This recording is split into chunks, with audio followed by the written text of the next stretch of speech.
Gentlemen, our meeting is now called to order on February, July 18, 2024, our Board of County Commissioners. Let us rise for our invocation and pledge of allegiance. Heavenly Father, we come with hearts of thanksgiving towards you.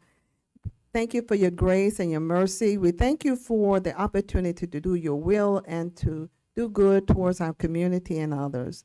Help us, dear Lord, to be good stewards and leaders in our community and to be examples of followers of your will. Heavenly Father, we thank you for each and every person who has come out tonight and for those who might be listening online. Bless them one and all. Now, Father, I ask you for your guidance. Guide our behavior and our actions towards one another. Help us to display civility and courtesy and respect towards one another. Now, Lord, help us to keep an open mind and be receptive and to try to understand the viewpoints of each other. Father, I ask that you place your loving arms around America, and particularly our leaders and elected officials, those running for office. Protect us from all the perils of violence by those who choose evil, gun violence, and those who show hate rather than love. Help us, dear Lord, to always choose nonviolence and to always choose love over hate. Help us, dear Lord, to always remember that we are all brothers and sisters and that we are created by you. Help us to unite and to be always mindful that we are one nation under God. Now, Father, guide us in our decision-making tonight, that it be done in the best interest of our community and be pleasing in your sight. In Jesus' name we pray. Amen. We pledge allegiance to the flag of the States, to the republic for which it stands, one nation, under God, indivisible, with liberty and justice for all.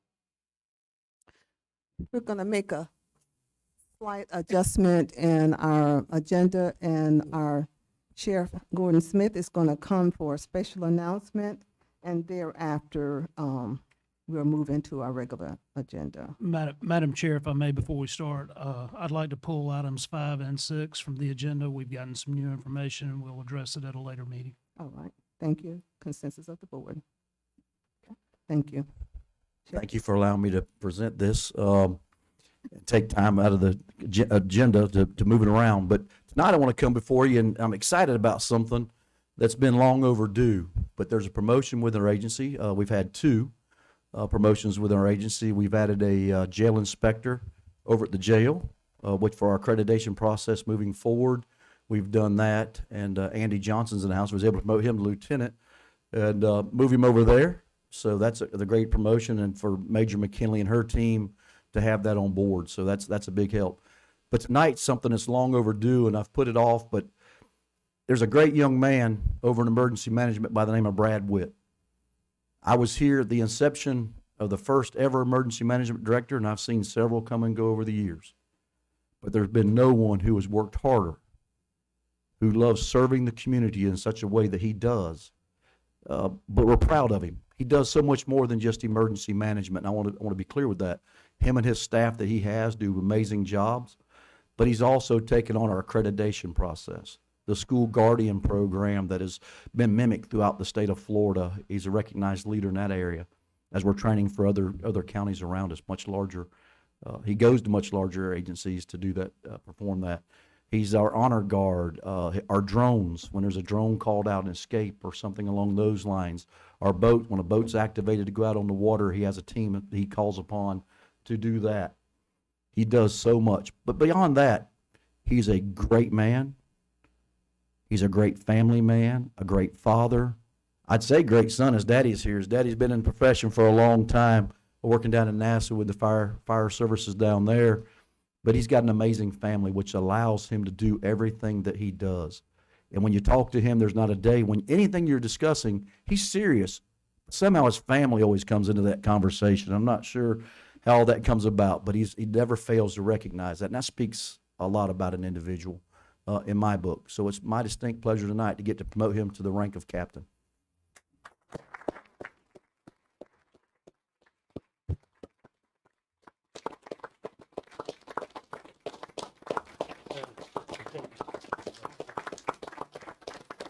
So we got him a little something. Now I'm a little different. I'm not much on plaques, hanging on the wall and doing those type things.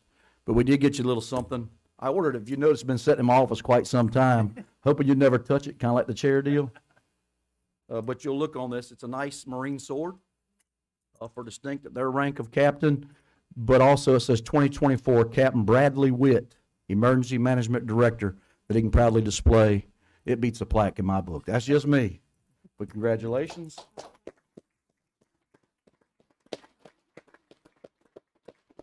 He loves his uniform, so along with that, we got your insignia and also your badge and all. So congratulations. Thank you, Sheriff. Thanks so much. And I want to thank his family. If you look around, you look at his family that come here to support him. That's how much family means to him. And nothing gets done if you don't take care of the family first. I want to thank y'all personally for allowing him to be a part of our life, the family of Bradford County, and allowing him to serve the community he loves. Beyond that, I want to say thank you. Any words? No, Sheriff, I just appreciate it and very happy to be here. Thank you, sir. Thank y'all for allowing me to do that. Thank you.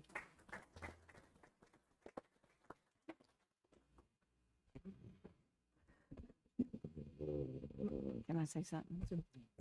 Captain Witt, I would like to say thank you for all the hard work that you've done on Three Pipes. It's dear to my heart, and I cannot say how much I appreciate the efforts that you've done in everything you do, because like the sheriff said, you go way above everything that you expected, but with Three Pipes, I really, really thank you for that. Thank you. Just to let you know on that, Noah told me he got word day before yesterday that that's moved on to the next stage of review, so it's under review as we speak. Thank you so All much. right. Thank you all you, very much. Thank you so much. Yes. God bless you. Thank you, Deb. All right, and on to our regular business. This is our public hearing on the ordinance on the fire assessment. And we will entertain public comments. It's open for public comments. And our attorney, did you need to read it before we began? Okay. All right. At this time, we have Anita Baker. Okay.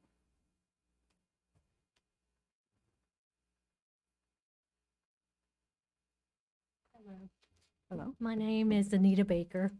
I live at 10100 Southwest 95th Way in Hampton. I want to say this is a hard topic to talk about. I didn't plan a speech tonight. I do want to ask the audience if there's anyone here about the fire assessment, if you'd raise your hand. I would like for y'all to notice how many people, if you'll just raise your hand, because we want to know if you're interested in the fire. This is a topic that's been going on since, I think, 2018. I did a little research, and I think y'all have spent over $60,000 on assessment fees. I'm not sure if our audience is aware of that. I'm a little confused, and I know it's a hard job for you to sit back and try to spend other people's money, because at the end of the day, that's what you're doing. To me, I come to these meetings a lot, and I sit back, and I'm not picking on you, Chris, but I am tonight. I'm going to tell you that I came to a meeting a few months ago, and the two ladies didn't even understand about the tower light. And you were so eager to pass that ruling about, let's go ahead and approve it. And the two ladies didn't even understand what they were approving. And I watched this conversation, and now it seemed like to me, unless I'm wrong, you're going to pay an extra $200 a month for the service fee for that. I sat at another meeting, and Danny, you approved 5% salaries for the employees, and I believe everybody should get a raise. But it was toyed about a 3% or a 5%, and you took the top of the line, and I want everybody to get a raise, but we're already broke. It sounds like to me Bradford County is broke. Y'all don't have the money for this fire assessment, and you keep bringing it up every year. over and over. And I think to ask the citizens to increase by $200 or $300 a month, like you mentioned, that was kind of the conversation. That's asking a lot of money for people. We have retired, elderly, people on fixed incomes here in Bradford County. I just don't think people are going to be able to afford that. We used to have volunteer fire departments, and I asked over here how many fire people you have on staff. And if you're only housing 5 stations, if you got 6 people on staff, it doesn't take rocket science to plug a person at each of these places and get yourself some volunteer fire people like we used to have. I just think that we should be looking at other avenues to make this work. Thank you, Ms. Baker. I just, I could say more, but I don't think we're spending our resources the way we should be spending them. Thank you. Okay. Next, we had Mr. Lloyd Donnelly. I thought I saw him in the back. Mr. Donnelly, if you would come up, sir, to the podium.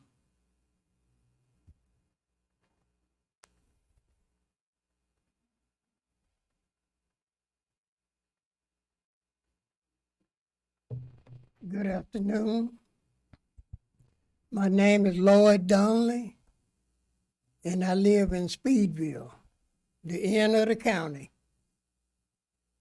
And I want to say that we really need the fire station down there. But we don't need these taxes that they're going to put on us with that.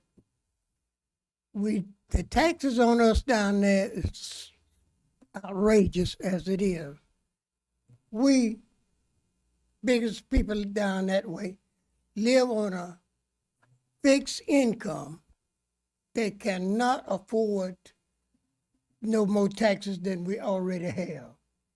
So I'm asking, especially the county commissions and everybody on this board, to check in and be sure that this is what you want to do.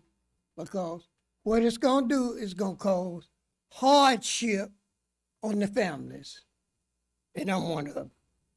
So I'm asking y'all to please think this over before any action is taken. Thank you. Thank you, Mr. Donnelly. Next, we have Dr. Paul Steele.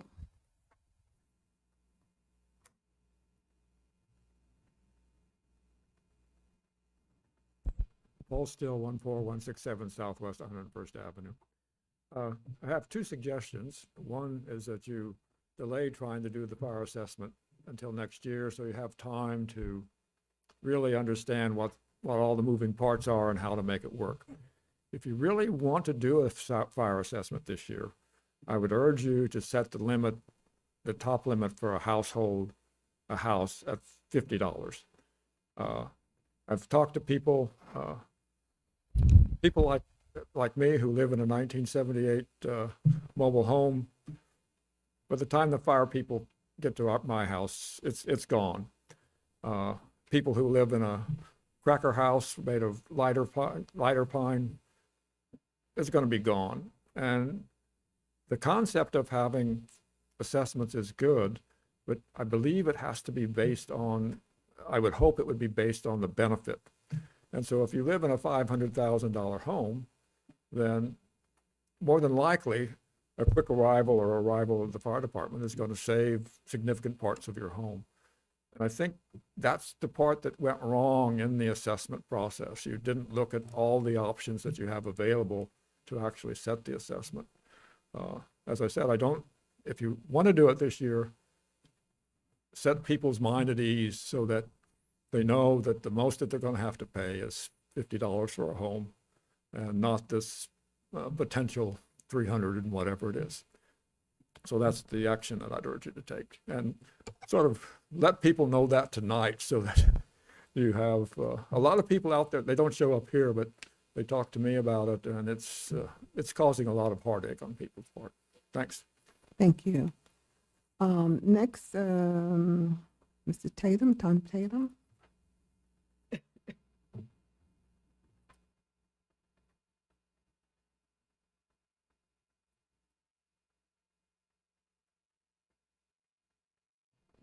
I'm here on the pole barn deal, and we got pole barns everywhere, most of them junk, and I've dealt with 2 or 3 junk men lately about cleaning some of them out and tearing them down if you pass this tax. Anytime you get away from value of something, you take our sawmill, 22,000 square foot building. I wouldn't tell you what it cost to build it if I knowed. But then you go look at a raggedy building about to fall down, it's gonna be taxed the same thing per square foot, if that's the way y'all go. Some says you might have changed it, and I hope you have. Anytime you start making the poor pay for the rich, you're asking for trouble. And my sawmill, our sawmill, I could spend $10 million on that building. I made it big enough for any add-on. You couldn't even see it. But yet the tax would be the same, be no change. And that old building out there would have the same square foot, so it's actually a tax against the poor. Now, wherever that Jacksonville man come from, they try to run the poor out and then bring the rich in. I hate to tell you, this ain't Jacksonville. You run the poor out, and they tear down every little old, so you ain't even gonna get Stark where all the big commercial buildings is. So they tear down all these little buildings. It kills the growth. It kills the poor man. And I'll tell you something, Miss Spooner, I've got 10 people wanting a job on my desk right now. I need to hire them because I'm running a little bit shorthanded, but things are so bad. We work 50 people, and I guarantee you I could hire another 50 by the end of this month and never advertise. We're in a poor county. And I'm not saying we don't, and I ain't here in no position to fight the fire department because we need the fire department. But the fairer we get it, the more people are going to be satisfied with it. Now, on industrial, see, we got some land on industrial, some land on zone agricultural, and then where we retail lumber is actually zone commercial. So the only building we got commercial, the 2 buildings over there where we retail lumber. And I talked to a man I work with, some junk people. We're going to start cleaning them junk out of them buildings. My daddy loved junk, and they built them buildings everywhere, and the building don't need to be there. It's a whole junk.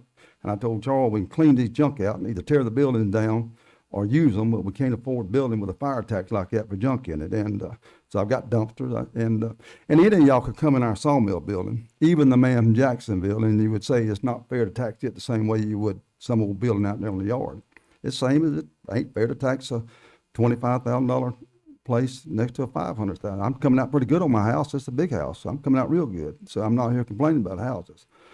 But I don't need starve grandma to death for my house either. I believe in, but fair is fair. And they got to be a fair way to do it.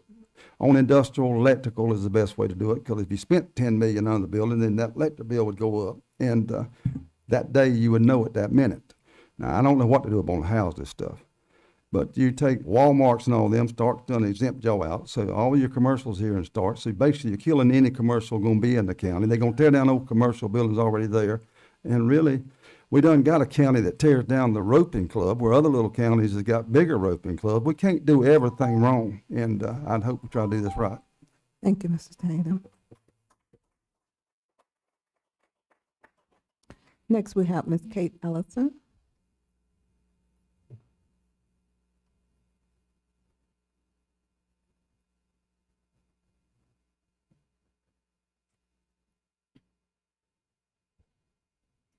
Kate Ellison, 971 Southeast 32nd Way, Melrose, Florida, Speedville. I understand that we need to raise money for the firefighters to support them. We've tried to have volunteers, and that hasn't worked. And I get it, and I get it that I'm going to be paying more. It's an annual assessment, not a monthly assessment.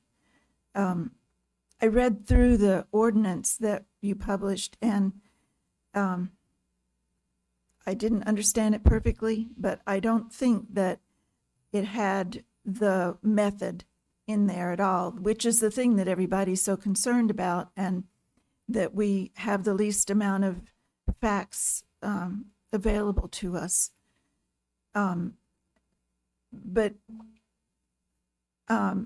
I think it really does need to be assessed on the basis of the value of the building. If you are going to assess commercial property on the basis of the square foot of the building, then it's not logical that you can't do that for personal houses, for personal property. But even more than that, hearing what people are saying, the actual value of the house, comparing an expensive large house to an older trailer. You know, it just makes sense that those who can afford to live in a much bigger house would pay more for saving it. And I know that there's a lot of feeling behind this issue.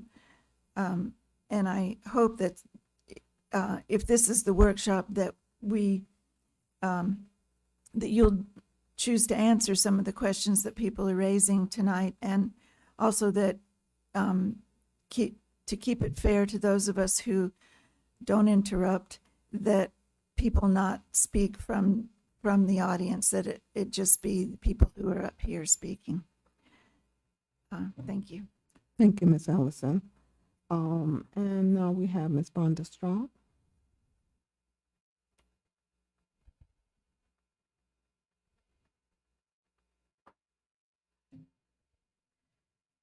My name is Vonda Strong, Post Office Box 530, Lottie, 32058. I'm probably the oddball up here. I believe in the paying my fair share. I'm still salty about the garbage. I pay double, and I'm still salty about that. So I think that my garbage fee should be gone. To be honest with you, I don't produce enough garbage to pay it on the Lottie side and the county side. So if you want to take off my garbage fee and put it toward the fire, I'll go for that any day. But I think that the fee should go to the fire department. I'll say that any day, because I don't produce enough garbage. But if the fire department were to assess a fee to come when they come to your house and you have insurance, I'm for that any day, because I have homeowners insurance. If they're gonna save your house and save your insurance, save your home from burning down, then why not charge your insurance company? I mean, that's what you carry insurance for. Anybody that has insurance, they send a bill to your insurance company, I'm all for it. Your insurance company should be glad that they saved your place, that they saved everything. So I say they should bill your insurance company. People that don't have it, well, you know, that's what the $50 that somebody said, you know, but I think that we should be billing insurance companies. That's one. Number two, I think that we should also be billing companies like Rainier that have all of this property that we don't tax anyway. When we have these big fires and all of that property out there, that all of our resources are sitting out there for days on end, just because they have lobbies that are in Tallahassee that are protecting them, I think that we should get some money from Rainier and other timber companies that have all of our resources for days on end that we don't get anything from. I think we should learn how to get some of our money back from those companies, because a lot of our resources are with them for days on end. When lightning strikes and we have those wildfires and we have to protect our citizens from their fires, I think we should get some of our money back from Rainier's, from those timber companies. Thank you, Ms. Strong. Did I miss anyone's comments? Any comments card? I guess I'm going to do something a little unconventional, and I'm going to ask Chief Carter if he would come up. During our last meeting, I raised a lot of questions, and I had the opportunity to meet with our manager and Mr. Carter to get some of those questions answered. And I think what a lot of you are asking a part of, if you haven't read through the ordinance, is what methodology is employed to determine what the fee might be, or what properties might be assessed, and what is that whole process. And so just to be able to answer some of those questions, I think it would be good if Mr. Carter can share just a little bit, Chief Carter, of that process. So that would answer some of those questions. I was asking the last time, what are the geographical areas included? Because the city was out, and then for a minute it seems like Brooker. But those areas, everybody now except for the city. So if you can just briefly speak to that, I think it might answer some of the questions like that Mr. Tatum was concerned with about his pole barns and things like that, if you don't mind. Yeah, absolutely. And, you know, I think that this is obviously a very emotional conversation, right? Emotions run high when we talk about money and people's livelihoods. And so, you know, I appreciate everybody coming here tonight to voice opinions, but, you know, taking some time to just everybody take a breath and let's work on this collectively as a group and try and find something that's acceptable to everybody. But we are fortunate enough to have Stantec, our consulting firm that did this study on the line here tonight. So to describe the exact methodology of how they get that assessment number, he is on here, Mr. Jeff Rackley, and we'll allow him to answer those questions if, Madam Chair, if you'll allow that. Yes. Okay. Okay. Again. Try that again, Jeff. Sorry, I'm not sure where these speakers actually come out. How about now? Testing. Mhm. Can you place it near the center of the middle of where the speaker area is? Let's see if you can increase that volume. IT to the rescue. Yeah. That's one thing I am not, is an IT person.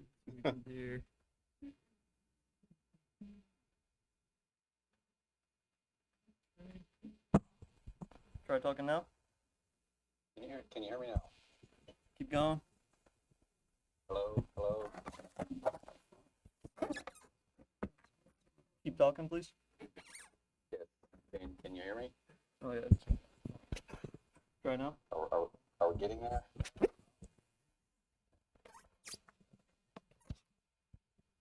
I think we're getting there. Hello.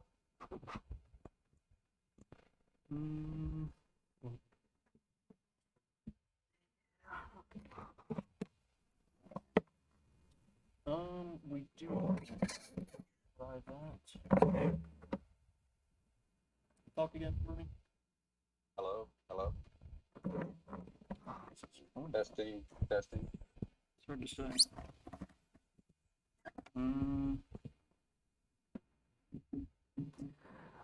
While they're trying to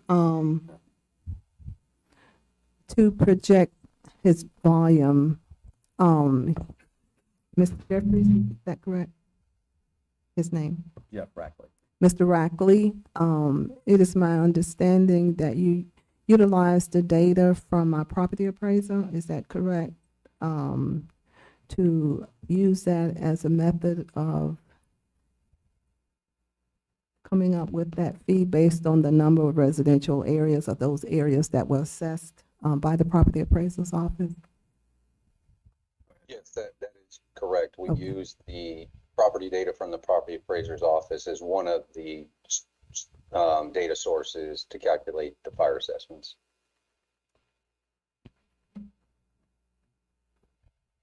Okay. Jeff, can you kind of explain in a little bit more detail as far as how that number is actually developed with, you know, our call volume, budget, and the property appraiser's data? Yes. So at a high level, there's really three pieces of information that we're looking at, and one is the budget. So we take the budget and determine what portion of that budget you could legally fund through fire assessments. There's a portion of the budget that's associated with EMS services, so we take that part out. We're just left with the fire portion of the budget. We then look at the calls for service, so all the calls to all the properties within the assessment area, and we use those proportions of calls to split that budget amongst the property categories. So in this case, residential, non-residential, and vacant land.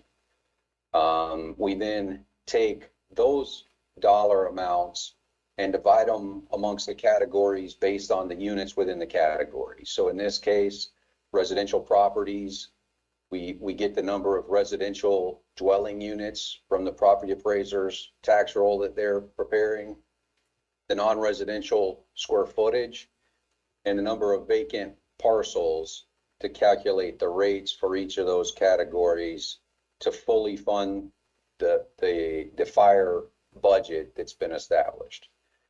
After that, it's really the board's decision as to what percentage of that budget you would like to fund. So anything up to 100%, so anything from essentially 0 up to 100% is really at the board's discretion to determine the actual rates you want to implement based on the revenue you want or need to collect. So that's kind of it at a very high level, what we go through to calculate the fire assessments. I think the concern from Mr. Tatum, he was wanting about a barn. That's most of what they have out there. They're not worried about paying on the shop or anything or the office, but they're more worried about barns. Right, Jeff. So can you speak to how each class of property is assessed, residential, non-residential, and vacant? Sure. So residential is based on the dwelling unit. So if you have a single family home, that's 1 dwelling unit. If you have a duplex, that's 2 dwelling units. If you have an apartment complex with 50 apartments, that's 50 units. So everything's based on the dwelling units for these calculations. Generally, you're not going to pay on residential properties for any kind of outbuildings, backyard sheds, lean-tos, screen porches, anything like that. You're going to be paying on a dwelling unit basis. For non-residential, we're looking at just purely the square footage. So it's a per square foot charge for primary structures that are on the tax roll. So anything that's not a primary structure, such as a pole barn, awnings, things like that you might see on a commercial property are not going to be assessed either. So we're only talking about primary buildings that are on those non-residential properties.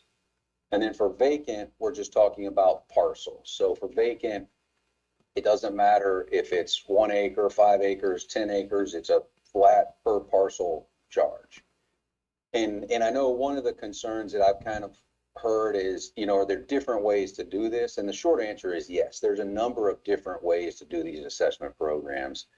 The methodology that we've used here is a methodology that's been around for 30 plus years. It's the most widely adopted fire assessment methodology in the state. It's been through the courts. It's been tested. It's generally the most straightforward methodology, the most easy to understand and maintain.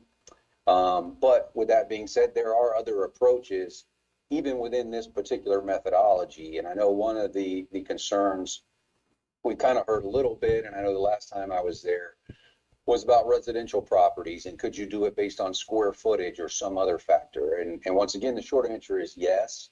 There are some issues with using residential square footage that I won't go into a lot of detail on, but it does add a level of complexity there and relies heavily on the property appraiser's data in terms of very accurate square footage. So there are some issues there. It does solve that potential issue somewhat where your smaller properties would pay less, your larger square footage properties will pay more. So that is one thing that is an option. It's not very common around the state, mostly for those reasons that I've listed. It's just an administrative burden The data's not great sometimes with residential square footage. And there's all those ancillary structures or extra features on residential properties like pool enclosures or patios or things like that that you have to worry about. So there are some things there to keep in mind. One other thing I'll mention is that on agricultural properties, and I think it's been alluded to, but just so we're clear, on ag exempt properties, the only thing that would be assessed is a residential dwelling unit. Nothing else would be assessed on ag properties, and that's by statute. It's something that's required. There's no way around it under the assessment program.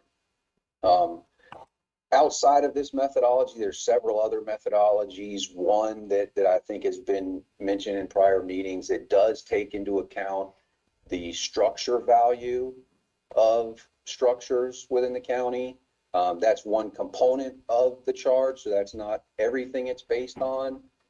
There's also some other methodologies based on hazard classes and probably a whole other group of methodologies that's based on something else. That are kind of one-off things that you may see around the state. But this methodology is the most common methodology that's used. Okay. Mr. Rector, one of the examples that I posed was if you have a residential, your primary residential dwelling, and you may have two dilapidated, uninhabitable structures on that property, like let's say two mobile homes, and they're not livable, they're no garbage or electrical or what have you. Now, it is my understanding that, you know, the property appraiser has devalued those structures, so they're not counting that as you would the residential structure. And would you be paying for three assessments because they're three structures, or for the one? So if the data says that there's 3 residential dwellings there, you would pay for 3 residential dwellings under this methodology. It doesn't take into account value. With that being said, there is a process for corrections or adjustments that the county can enact. And if the county decides that a property owner shouldn't be assessed for those additional dwellings, or that they're not additional dwellings, then they can be removed and you don't have to charge them. The issue that we have with those is there's really no way in the data to identify them. There's nothing that says this is a dilapidated residential structure. It just shows as a residential dwelling unit. There is a value there, but there are a number of residential dwellings within the county that already have a fairly low value as well. So there's not a rule we can follow. There's no source of data that we can track those. So they are included currently, but there is a process whereby you could remove them if you desire to. The one caveat I would throw in there, though, is that those structures, the way they sit, you know, if they are dilapidated, they're sitting there, they're being used for storage, things like that, may present a fairly significant fire hazard that would require resources, and therefore you could make the argument that they should be assessed. But that's really you know, a call for the county, but currently they would all be included. Okay. And one of the things that I understood from Mr. Carnegie is that in such case, if you were assessed for your property and you felt that it should not be, then the fire marshal could go out and do an assessment to determine this is what the property appraiser said, and then that could possibly be removed or contested for an assessment. So again, that would have to be a process that the board decides on, but that was one idea that we had, was that if somebody does have, you know, an old family home that they just can't bear to tear down, but it's totally unlivable, they got vines growing through it or whatnot, you know, to have some sort of way for our fire marshal to go out, take a look at that and deem that as, you know, a structure that's never going to be livable again. It's not a residential dwelling, and should not be assessed as a dwelling unit. Okay. Mr. Thompson. Yes, sir. Can I speak? Excuse me. So say you got a piece of ag property and the people cuts hay on it and they got big hay barns and they got barns to keep their tractors and all. Will those barns be, eligible to be taxed? Or would a fire, If they're on ag property, then no, they would not be assessed. even though they got hay in them, I mean, they wouldn't be taxed, correct? Correct. From Storage sheds and stuff like that, Only dwelling the units. only thing, only the only dwelling. thing- that's correct. The only thing that can be assessed on ag properties is residential dwelling units. Yeah, I was just going to say, what about just barns on, you know? Hold on. He discussed that earlier, and that was it for a residential dwelling, or for a residential property. So you got a boat shed, you Yeah, got a it's only camper gonna be- shed, It's only gonna be dwelling units on your residence. only dwelling. On a dwelling. Anything that's listed, and you can go on the property appraiser's data and look right now on the property appraiser's website and look what's listed as what they call an extra feature. If it's listed on your property as an extra feature, that's not available for assessment.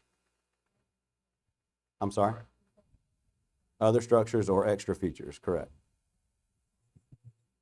Other structures would, it depends on if it's in that residential, if it's in a dwelling, it's classified as a dwelling unit, then yes. Sure. But what I'm saying is if it's not classified as a dwelling unit, then it would not be taxed.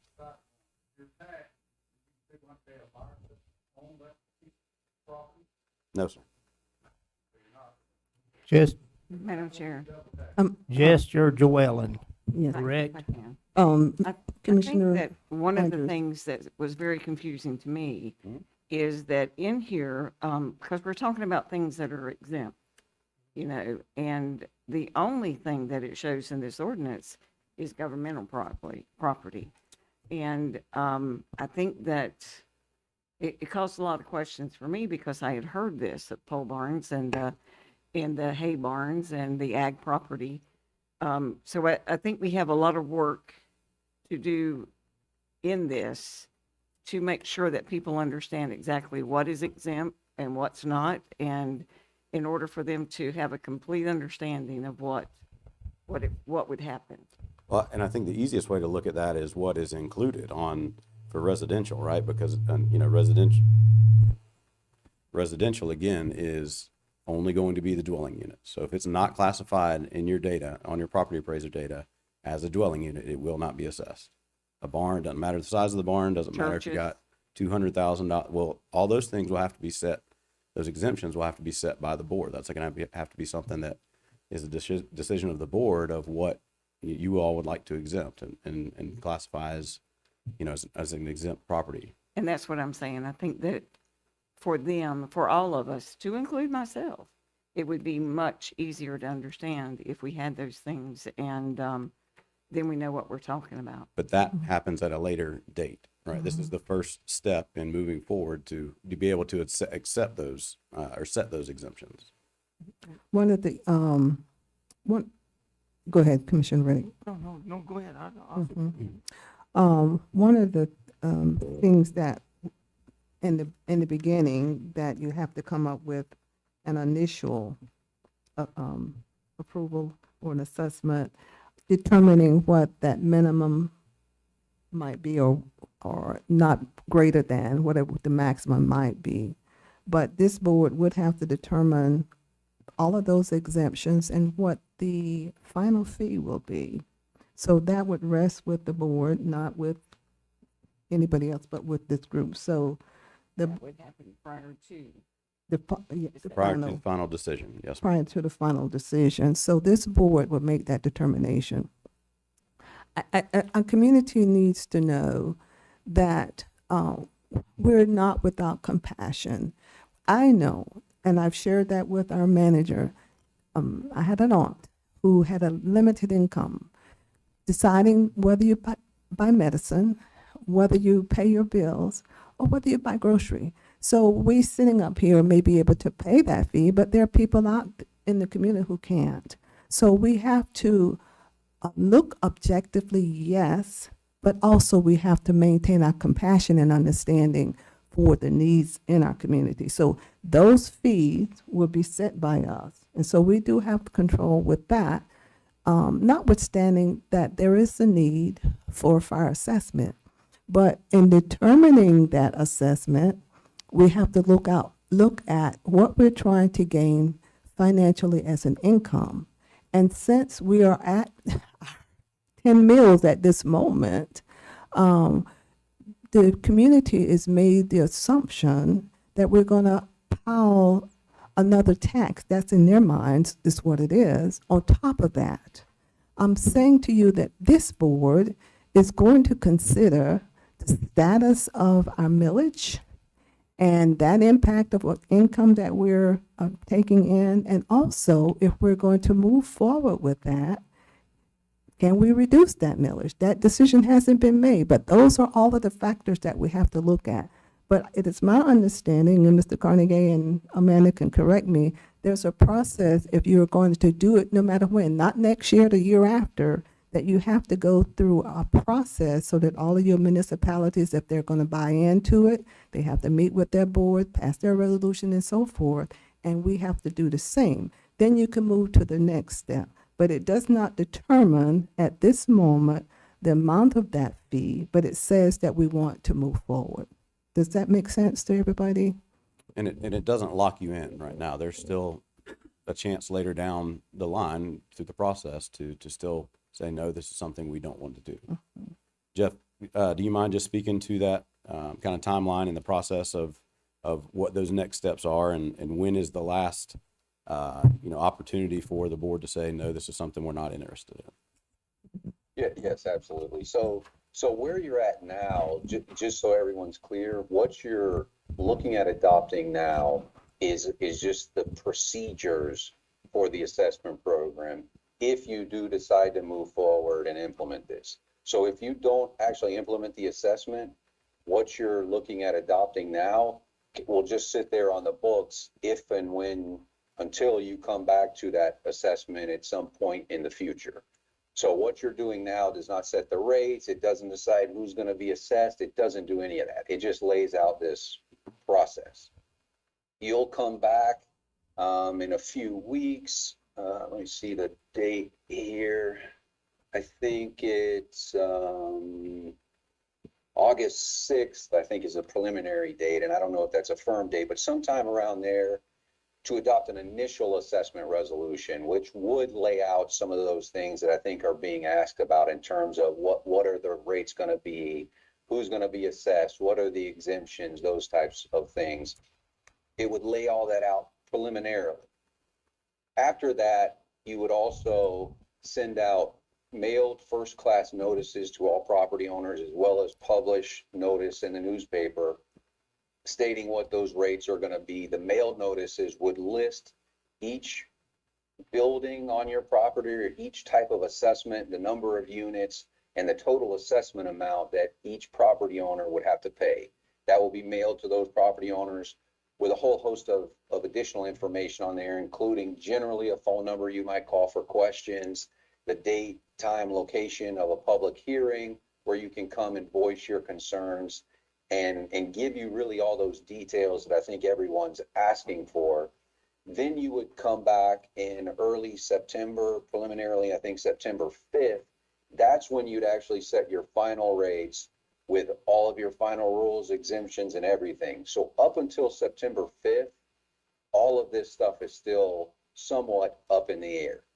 And up until that date, or the statutory deadline, September 15th, you still don't actually have to impose the assessment. So nothing is final until that final meeting in early September. And that's when you'll know exactly what the assessments are and or if they're going to be implemented at all for this year. So there's a number of steps and a number of decision points and public communications that are going to go out between now and that final decision. And I think it's important to note that those next steps cannot happen without this step tonight, right? So a lot of the questions that people are asking cannot even be answered until we move to that next step. May I, Commissioner Andrews, then I'll get to you. if I may ask you a question, in one sentence that's very disturbing to me, it said the board or its agent may join in one foreclosure action, the collection of fire rescue assessments against any or all property assessed in accordance with the provision hereof. My question is, in you doing this for so many people, is there some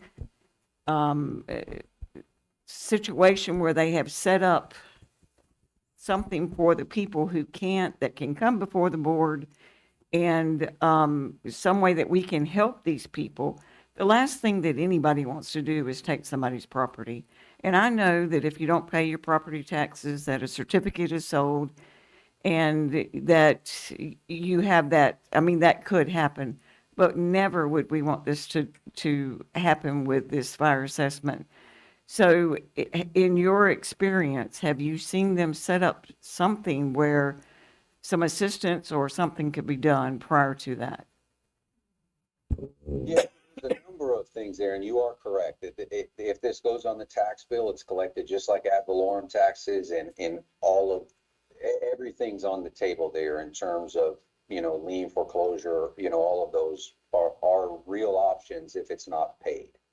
So that is a good point to make. I believe the property appraiser may set up payment plans. It may be an option, and I know that doesn't address your question exactly, but that may be something to think about as well. But to address your specific question, I have seen hardship programs. Generally, it's something like a low income hardship program or low income senior hardship program, something along those lines. And it's similar to the other exemptions. The county could come up with rules where if you're at X% of the poverty guidelines for your area, you qualify for this exemption. It would require generally some type of affidavit, paperwork filled out by the property owner to prove their income and that they're below that amount. Generally, what I've seen where those types of programs are implemented is that there's not that many people that generally qualify for them. Just because if you're below the poverty guidelines, you generally aren't owning property. So it does go to the property owner, but for those cases where that does exist, for whatever reason, if you own the property and you meet whatever the requirements are that the county lays out, there could be a potential there to exempt those folks. And the challenge would be trying to figure out exactly what guidelines you want to use. That's something we could help with a little bit from some other areas we've seen. But it is an option that the county could consider as part of this moving forward when you adopt your implementing resolutions. And I don't mean to put you on the spot, but could you tell us of the counties that you have seen that set up these systems where that we could go and speak to them about it? Off the top of my head, I don't know any. I would have to do a little bit of research. I mean, it's not something that's very common because, like I said, most owners don't fall into that situation. So yeah, I just don't have any specific ones off the top of my head, but generally the few that I've seen are at some portion or up to some percentage of federal poverty guidelines, and some process to document that income to apply for an exemption on an annual basis generally is the way it's done. Well, I would really appreciate it if you could kind of do a little research and send it back to me so I can take a look at that, okay? Okay, I'll see if I can locate any. Thank you. Chief Carter and everybody, I think it's important to be sure that we're engaging all of the people who would be who would have something to do with the billing process. Our tax collector, our property appraiser, our fire marshal, our county manager and chief. So that everybody is at the same table in understanding the process. One of the things that it says that the initial assessment by the board would contain a brief description of, the program provided, which you're doing, but determining that fire assessment costs. So it rests with the board to determine what that initial assessment cost would be. We set that, no one else does. So it can be set at the very minimum, but there's a maximum in which we could say it must not go above. But the other determining thing that we have to determine is when we will want this to do it. I don't think it's in the mind of anybody that we wanted to start this next year. I don't think so. I don't know that. How can we? Number one, we, as a board, we all don't know what and all is in this package. And them citizens out there, they're the one that put us in office, Absolutely. and they don't know nothing about it. Yeah. So how can we adopt this here? We're looking at all of the parts to this process. So what those steps are that we need to take in order to implement it later on. So it is my understanding that the reason it was on the agenda is that we needed to say that we want to engage and we want to proceed with the process. Am I correct in that assumption? It's not that we would determine that's going to be the fee. We would determine that later when our final resolution is determined. But I want the citizens and the residents of Bradford County and our surrounding areas to have the answers to those questions that they may raise or they're concerned about. We're not in the business of possessing people's property because they can't pay, but we wanted to do it fairly. We want to be open. We want people to, be able to ask their questions. And so this is helpful. It's helpful to me. And I hope that it'll be helpful to citizens as well. And I hope I'm not out of line by asking this, but I mean, if it's at the will of the board to allow some of these citizens to ask questions now while we've got the Yeah. consultant on the line. Yeah, absolutely. So if you have a question that you wish to ask, I'll just ask you to walk up here so that it can be heard online as well. So if you have a question you want to ask now, this is the time to go ahead and do it. I got a question. Commissioner Reddick, come on up. You don't have to walk up here. Okay. He has a mic. It's just for the information to be projected. Mr. Thompson helped me to understand that if you're not speaking to the mic, no one else hears it out there, and we might miss it in our record. Hey, Jeff, I know last Friday we had about an hour and a half conversation, and a lot of these questions you have answered tonight, but the one thing that I talked about last Friday, and I wanted to make sure it's perfectly clear, and we talked about this, whether it's residential, ag, whatever it is, you only get taxed on your residence, what you're living. That's what we talked about last Friday. That way, it doesn't matter if you got garages, barns, pole barns. We were going to combine everything and make it where you're only taxed on your residence that you're living in. And we also talked about, and I gave you plenty of parcel numbers, which I have them here in front of me now, but I won't go into all that, but of places that people have old homesteads that were built like in 1900, but their sentimental value, they're totally unlivable, just like you talked about before. But you also said when I was talking to you that, and another thing, my biggest concern with all these questions, when you mail out them notices, you said that at the bottom of the notice, that we would put a number for them to call, and we talked about that because we don't want them going to the tax collector. We do not want them going to the property appraiser because that's not fair for the tax collector or the property appraiser to have people come in there and ask them questions that's coming through this board. So I thought we was very, very clear on that. You said that at the bottom, we would put the county manager's number on there.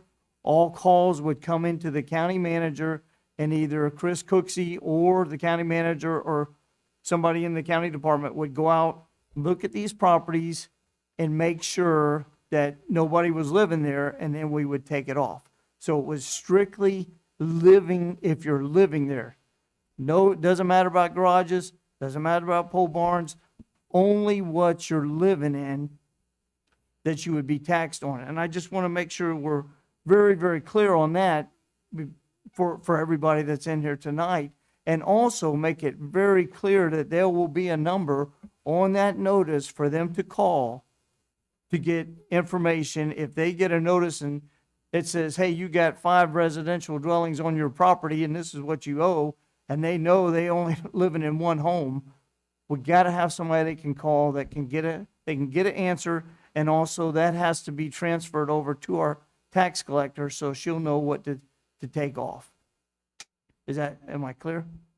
Yeah, so I think there's kind of two things there. One is the notice that goes out and whatever's published in the newspaper, you can put the information on there that you want to put on there. So if you want a phone number on there, you can put a phone number on there. Sometimes we've recommended that maybe it's not a general business number that you're using all the time because it may tie up that line when those notices start hitting. You may want a separate dedicated phone line with someone answering that, but that's up to you. You can put an email address on there. You can put a website link for more information. I mean, that's really up to the county as to what you want to include on that notice in terms of options for citizens to get additional information or clarifying questions. That's not something that has to be on there. So that's something you have the option of doing, and something I would definitely recommend in some form or fashion. The other piece of that was on what's going to be charged. So maybe there's a bit of clarification I can provide on that. It's not just where you're living. So if you have 5 residential dwelling units, and that's what the property appraiser says you have there, currently you would be assessed for all 5 of those. If you're living in one and renting out 2 and using the other 2 as storage, those would all be assessed.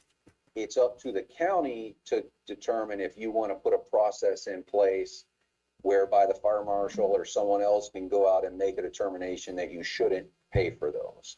So that's not something that's going to automatically happen, but it's something you have the option of doing. And generally, I would say you might want to limit that to stuff that's, I think what's been mentioned, in a state of disrepair, not livable, things along those lines, not something that's there that is livable, that's, has utilities, that's just not currently being used or rented or lived in. But that's, up to the county to make those decisions. As far as anything else on those residential parcels, detached garages, pool enclosures, gazebos, backyard sheds, anything like that is not going to be charged.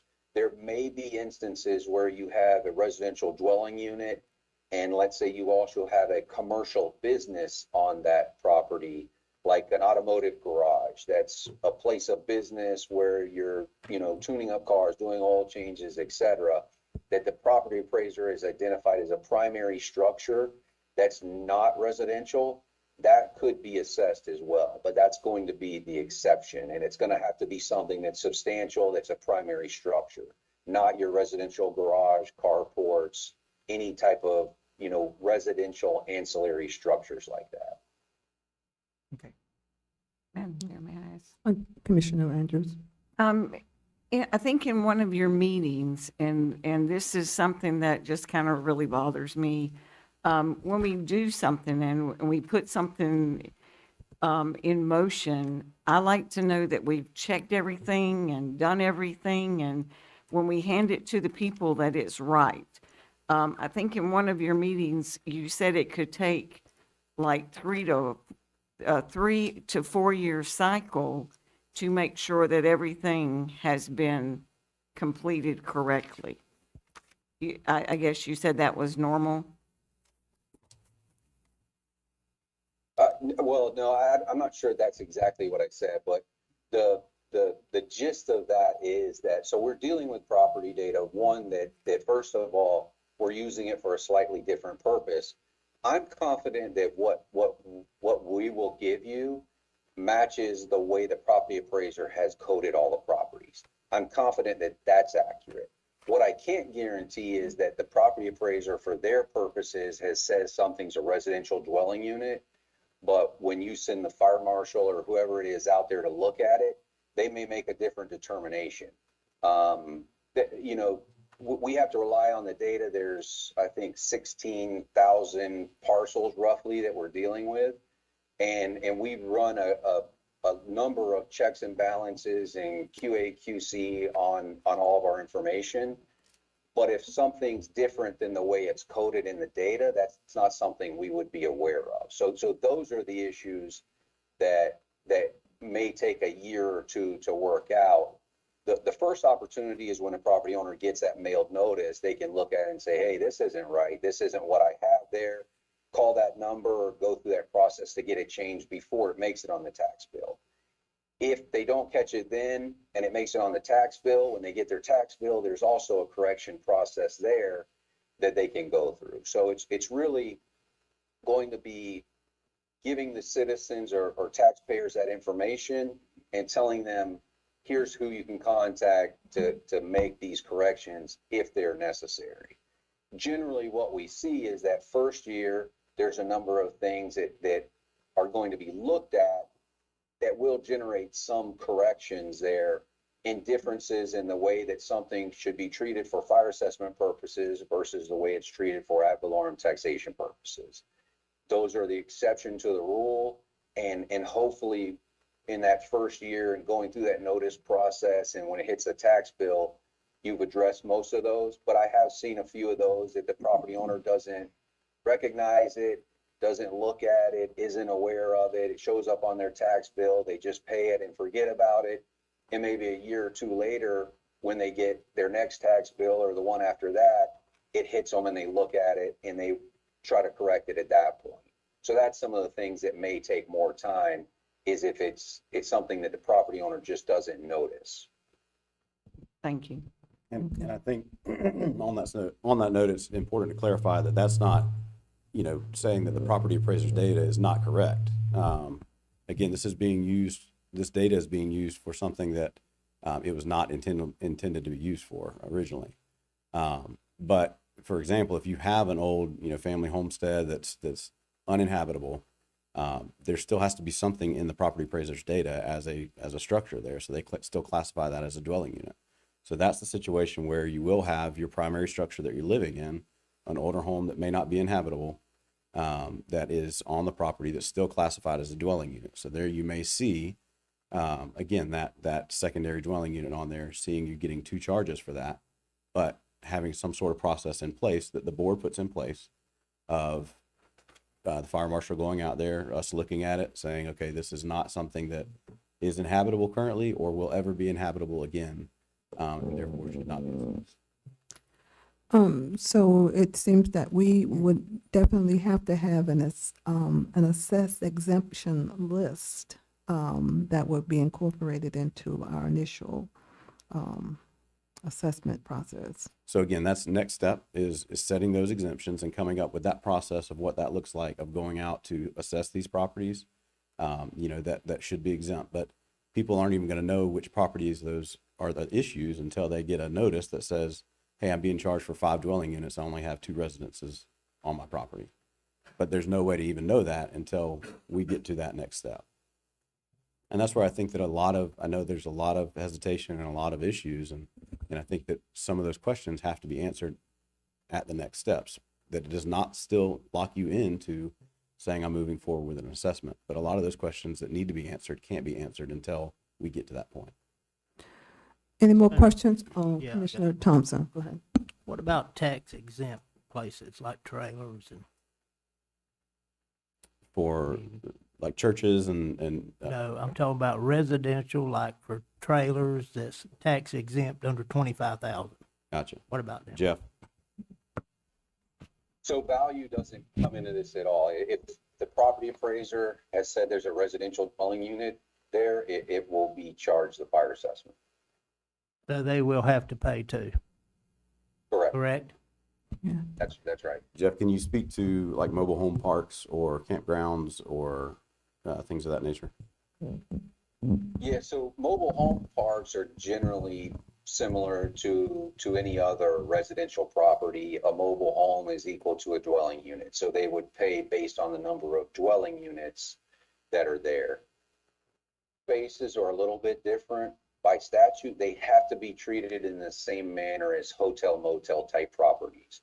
So hotel motel type properties are non-residential properties that are assessed per square foot. So you have to assess RV parks in the same manner. So what we do is use 500 square feet per space as a proxy to calculate the assessment on those RV spaces.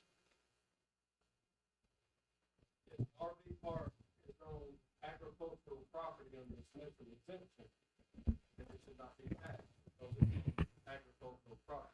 So question was, I don't know if you could hear that. If an RV park were on agricultural property that is ag exempt. Okay. Special exception. Oh, agricultural. Know of a situation where that's very common, but if that was the case, if they're RV spaces, they're not residential, so they wouldn't be assessed. A more common one I think you see is like a state park perhaps that has a campground. So they have RV spaces there, but it's government property that's exempt, so they wouldn't pay. But you're correct. It's just like the rules for all other ag exempt properties. They're only paying for residential dwelling units. That answer your question? Come up.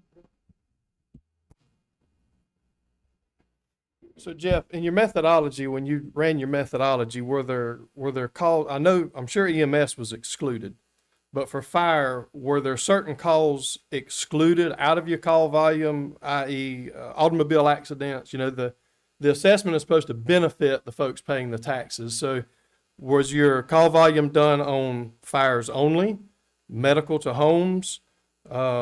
Was it per apparatus, per dispatch to each dwelling? Can you go into a little bit more detail of how you came up with the call volume and how you justify the fire side of that, excluding some of those calls that had nothing to do with the residential dwelling? So we exclude calls to kind of what I call non-specific properties. So calls to roadways, medians, things like that would not be included anyways. So we're only talking about fire calls. So EMS type calls are excluded.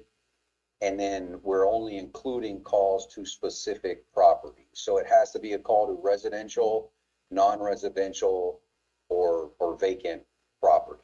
So if it's something that doesn't go to one of those property types, like the majority of your motor vehicle accidents, a lot of them are going to be EMS calls anyway, so they're going to be out. If there's not an EMS component to them, they're probably going to be excluded anyways because they're to a roadway and not to a residential property, a commercial structure, or a vacant property. Yeah. Yes, ma'am.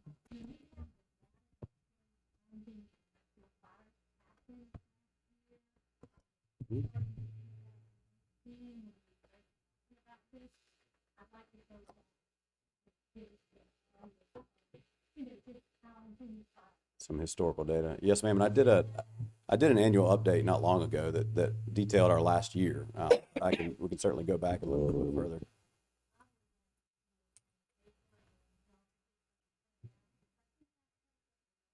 Sure. Any other questions from the audience? Okay, from the board. Any more board questions? Okay. Now, just for clarification, this assessment, and Jeff, correct me if I'm wrong, this was to be put on this year's tax bill. No. No. To No, the board. the process was not on this, no. Is that? No. Right. Yeah, That was my understanding. that's my understanding. Yes, that's my understanding. It's my understanding. Okay. Yeah. Yeah, that's my understanding from the very start. That's why it's got these certain dates it's got to be in by September, so they can mail out the notices to put it on the tax rolls for next year. 26. Yeah, for That's for this year's tax bill that goes Yeah, out. that's been since day one. So that, once we get it all done and they mail out these notices, the people come back, we have the public hearing, and then it goes back out. When it's mailed out the final time, it'll be mailed out with the regular property assessed taxes that they normally mail out. So that's what the rush is. Okay, so I guess I'm not understanding that it was for 24, 25, but 26, 27. That's why No. there's a lot of work to be done. Yeah. Yeah, but it's for next year. But also you got to remember, these guys have started on this in 2017, the same company. So they had a lot of this data already done. Because remember, and then we backed off and didn't pass it. But so this same company has had that data since, I believe it's, Jeff, is it 2017 or 2018? When you'll, I believe the study was done in 2017, but not implemented, and I think it made it to about this point in the process. Exactly. Maybe a little bit further, but just to clarify, what you're doing tonight with this ordinance doesn't mean you have to do anything this year, but going beyond this point, the board, may want to take into consideration that, mailing notices and going through that process, it is a costly process. So if you're not intending to adopt this year, then you probably don't want to go through that entire process. What you're doing tonight is still good, and you can adopt that procedural ordinance, but then you would have to go through a very similar process, not the whole study and everything, but the resolutions and the notices and everything next year around this time to adopt the assessment at that point, if that's what you wanted to do. so it'd be the same process next year. And it seems like it's a rush, but it's not. It's the same. These guys have been working on this since January of this year. So, Yeah, I don't think it's a rush at all. We presented the preliminary results to the board a few months ago, and we're here now, and we have, roughly 2 months to get this in place, which includes notifying property owners and all those normal steps. So you're not, in terms of the process and what you'd see elsewhere, you're kind of right on track of where you would be. With that being said, the board can always decide we want to shelf this till next year and look at it at that point. That's completely up to the board. And we're here to help you, regardless of which option you pick. So just for clarification, the intent was for next fiscal year, starting September or October of 24 to 25, as opposed to the 26. Correct. Okay. And that's why it's important to know that in September, we still have the ability, if it's not corrected and everything is in place, to stop it. which we should, like you said, because if we spend even more money to mail out these notices and back out, then we're gonna look like a bunch of fools up here. And we've got to answer the questions, redo these, and find something. Like I said, we don't want to take anybody's property. We've got to find something that the citizens can live with, that we can live with, and, because we're not trying to kill anybody. And if it means that come September, we're not there, we're just not there. Madam Chair, Mr.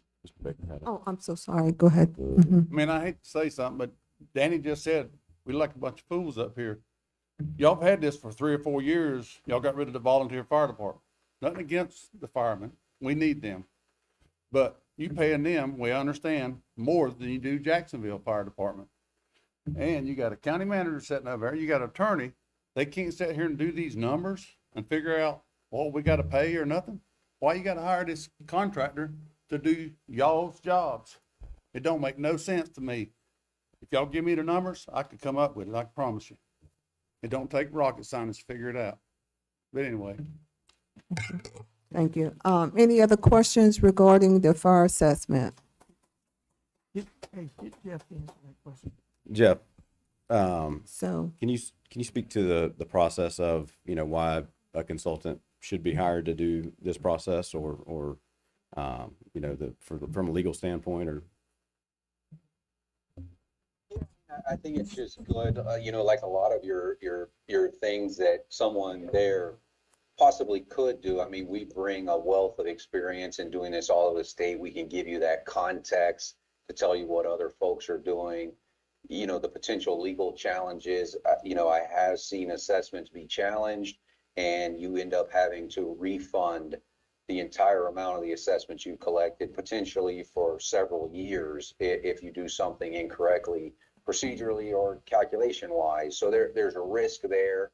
But I mean, if the board's comfortable with that and you have someone internally that could do it, you know, it is possible. You know, there's also the fact that we're, you know, an independent party. I don't have anything at stake there. Whether you adopt this or don't adopt it or go with a higher rate or a lower rate, it doesn't impact me. Our job is to give you the results and tell you, here's what you can and can't do. Here's what we see around the state. Here's some background and knowledge, and offer you our expertise. And that's what, you know, we've attempted to do here. Madam Chair. yeah. Mr. Paul Phil. Still, I just heard something that was very disturbing. This apparently is based on data from 2017. We're 2024. Well, no, what they did was they took the old data and then the last 4 years, they added the new information to that. It wasn't that they just used old data. This was data that the property appraiser provided to them. And then the other important thing that was just mentioned is the potential challenge to this. And I think you are opening yourself up to significant challenges because of the way this was done, how the speed that you're trying to do this. I think your best option tonight is to simply delay this for another year, begin working out all the details so that, remember, this thing has to be ready by your next meeting in August. It's just, I don't think it's doable. And I would urge you not to go to the route where you're going to expend all this money to send out the notices, and then you're going to have to hire a crew of people to answer the phone. And it just doesn't make sense at this point. You get all of this done and give yourself several months to sort of inform the public, have them respond to you so they're aware of what's going on. It's just, I think it's just too rushed at this point. Thanks. Did I see Miss Phillips in the background? If you hold on just a minute. Is Miss Phillips here? Oh, can you stand up a minute? Can't see. So in order to properly notice the residents for the assessment, your office has to have all of the final information by when? September. Okay. Mm-hmm.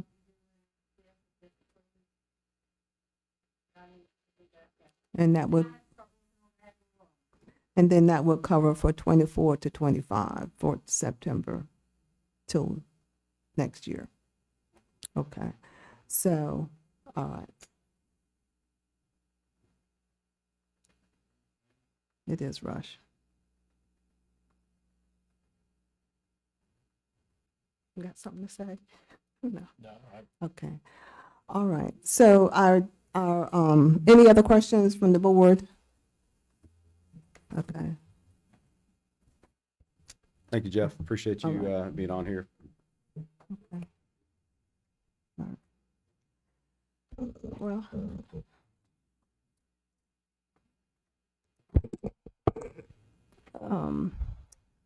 For our county manager and for Mr. Commando, there's still lots of questions and things that have to be cleared to work out all of the minute details of our exemptions and all and such. I guess I was kind of thinking that we were looking 1 year forward as opposed to this next fiscal year, but making a move towards that direction, but not an implementation for the next fiscal year. So,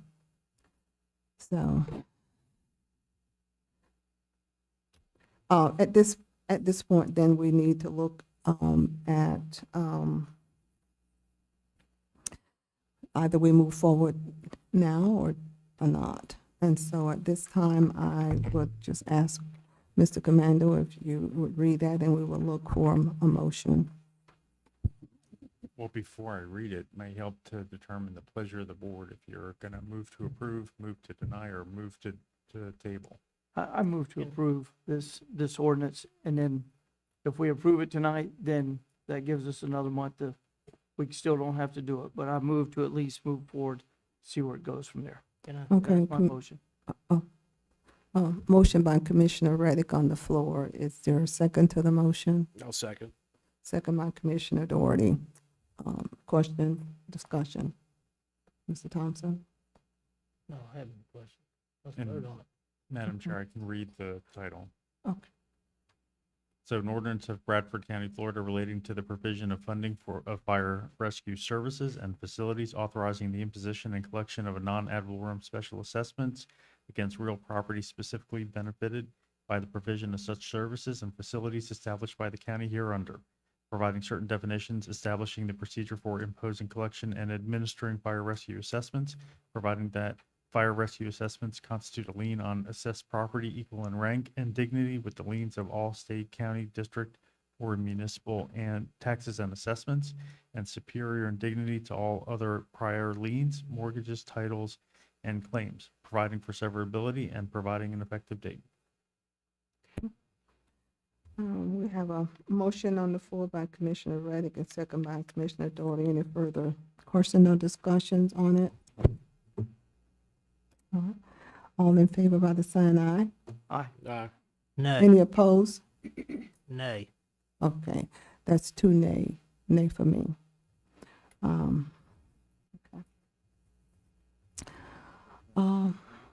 It's 3-2.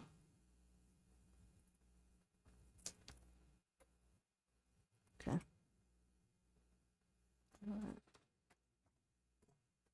Three, to approve, or? 3-2 to approve to move forward. Okay.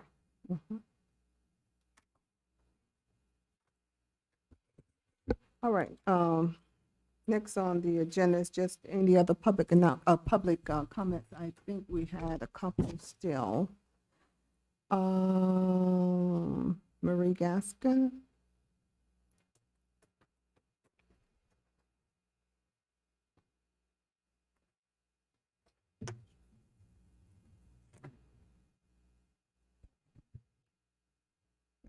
I've never done this before, so bear with me. Oh, My name is Marie Gaskins. I live at 10552 Northwest County Road, Stark. And I'm here because it's a very busy intersection and people speed through there like crazy. I have had so many accidents at that intersection that have wound up in my yard. It's crazy. I don't know what you have to do to affect change in speeding laws or directional road signage or whatever, but could you please make that intersection a four-way stop? I think it would, and put speed bumps up that would actually deter people from speeding. The ones on 225 don't do anything. There was just an accident this past week that tore up my yard, and that happens very frequently. That I've had to have dirt hauled in to repair my yard. I've had to buy, I don't know how many mailboxes in the years that I've lived there, have them replaced. I just want to try to save lives because it's a very dangerous intersection and something needs to be done. Can you please make it a four-way stop? Or how do you go about doing that? I don't know. I'll start on it tonight if you'll tell me what to do. Do I have to get petitions or, what do I need to do?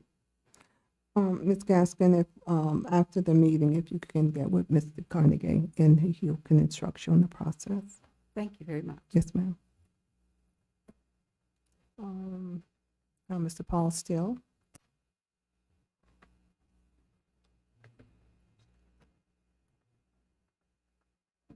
Paul Still, 14167 Southwest 101st Avenue, Stark. My comments tonight are coming from the Bradford Soil and Water Conservation District.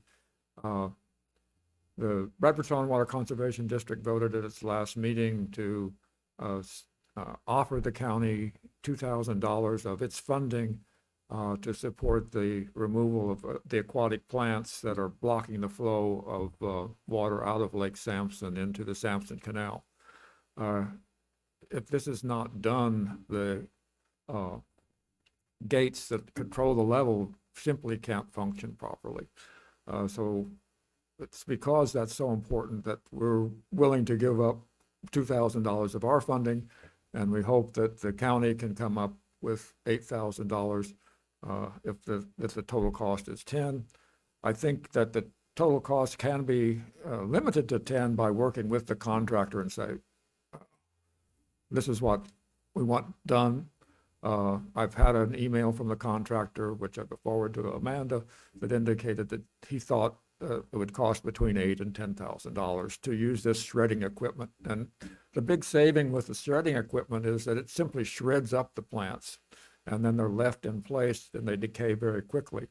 The other methods that harvest the plants, then you have to take those by barge to a place where they can be unloaded, and that's very expensive.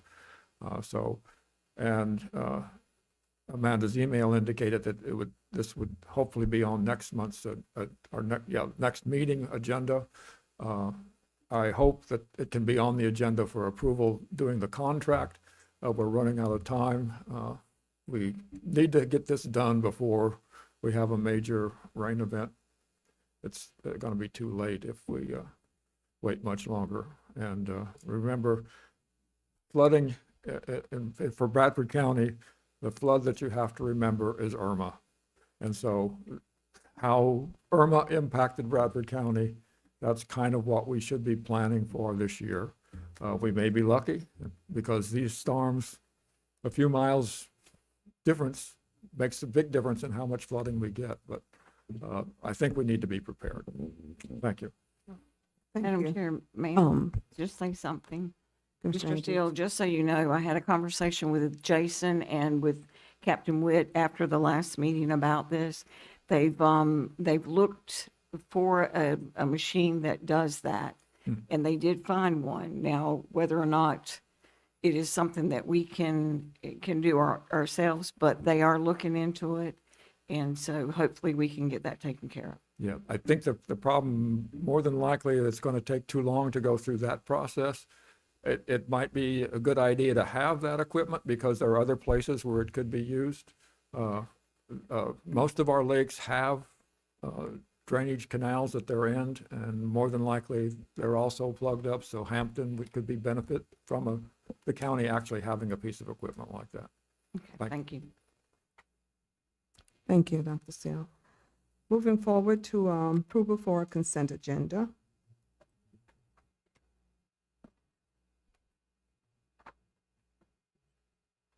Did I miss you? I'm so sorry. Oh, come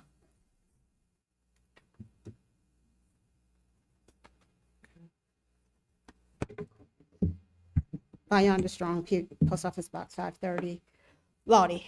A couple things. One, I saw in the paper about economic development, and it kind of struck me that there was no mention of Lottie. How can we have the economic development in the county and nobody says anything about Lottie? I've come in here time and time again and said we need to develop Lottie, and you guys had a entire workshop and there was no mention of Lottie. It was disappointing to me. Number two, I went through the attachment that was attached to the agenda, and Mr. Cornegay is probably not gonna like me, but there are several instances in the financials that Dana put in here where I would be impressed if Mr. Cornegay had gone through and there were instances where there are places to save money for the county. And these savings would help in many, many instances. And I found lots and lots of savings where we could save money. And there's lots of savings just from looking at what she presented in this financial report. If I see these savings, I know that others that are employed with the county should be able to see these savings within these other departments. And so I would say to your department heads, you probably need to look at that financial report that she provides and try to save money from by looking at what she provides, because I saw instances, the road department, the fire department, the library, and some other departments. There's lots of instances where you can save money. Thank you, Ms. Strong. All right. Thank you. We're going to move on to approval for our consent agenda. I have a motion for approval. Make a motion to approve. Motion by Commissioner Reddick. The second to the motion. Second. Second by Commissioner Doherty. Any Yes, I have. question? On number C, on the memorandum of agreement about the competitive Florida partnership grant, and maybe this was talked about earlier about us turning this over to the Northeast Florida Economic Development Group and paying this money for them to develop a comprehensive strategic plan for Bradford County. One thing, we've talked about a strategic plan for the last 4 years, I know, and we've never been able to get even a conversation about that. And now we're going to do one, and we're going to pay this group to do it for us, and up to the rate of $75 per hour for services rendered under the agreement. Additionally, Bradford County will reimburse North Florida if for reasonable expenses, materials incurred in connection with providing these services, provided such expenses are approved in advance by Bradford County. So I guess I would just like to have a little conversation about, do we need this for, do we need to have them, if we're going to apply for this grant, and I think that we should, shouldn't that be something that we did? Go ahead. No, I was just going to say the CPTA is the name of the grant, which we have already applied for by virtue of your action back on March the 6th. Right. The board approved it. The memorandum of agreement that you see in your packet is Amber's already done the work. She's the one that did the work on the grant application on our behalf. The memorandum of agreement is for going forward. Let me stop you right there. That's one of my questions, is we reached out to them to do to do the application. We couldn't have done that? No, ma'am, we couldn't. Okay. We don't have the staff, and we don't have an expert like Amber Shepherd on staff. So with her expertise and her experience, I think we got a very, very good application in the works. And quite frankly, I'd be shocked if we don't get it. But how that goes. And just for further clarification, we have a strategic plan for Bradford County, for our county. And my understanding is this is an expansion for the region. And the workshop that was held at the conference center a few days ago included Bradford, Union, and our surrounding areas. So it's more of a regional economic. Not only is it regional, it's also specific to economic development. Yeah. And so a part of our strategic plan is economic development. That's one piece, which our plan includes Laudy, Brooker, and all of our municipalities within our own strategic plan. Her plan would expand, including what we have for the county, but also the surrounding region. So it's not the exclusion of what we have, but we do have. And we did a lot of work on our comprehensive plan, our strategic planning. And this board had approved it with the exception of, I think there was a few corrections to the measurement piece. But we do have a plan for Bradford County. And Laudy is included in it.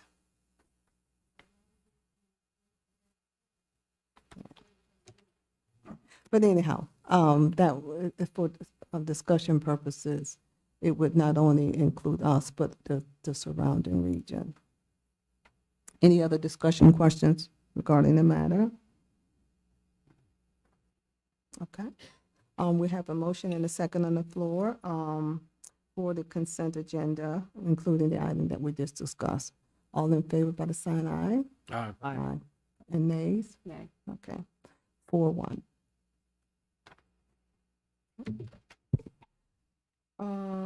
Moving on to the contract agreement with the roadway man. We're deleting 5 and 6 or deferring it to our August agenda. All right, Mr. Clerk, Mr. Danny Thompson. Dana's gonna come up first to give her quarterly board side, report.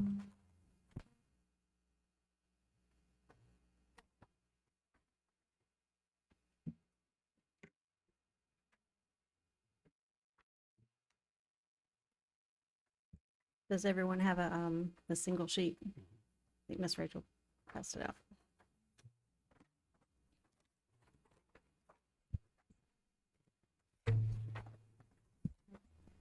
This evening, I plan to present a brief update on revenue and expenditures through the third quarter of fiscal year 2024.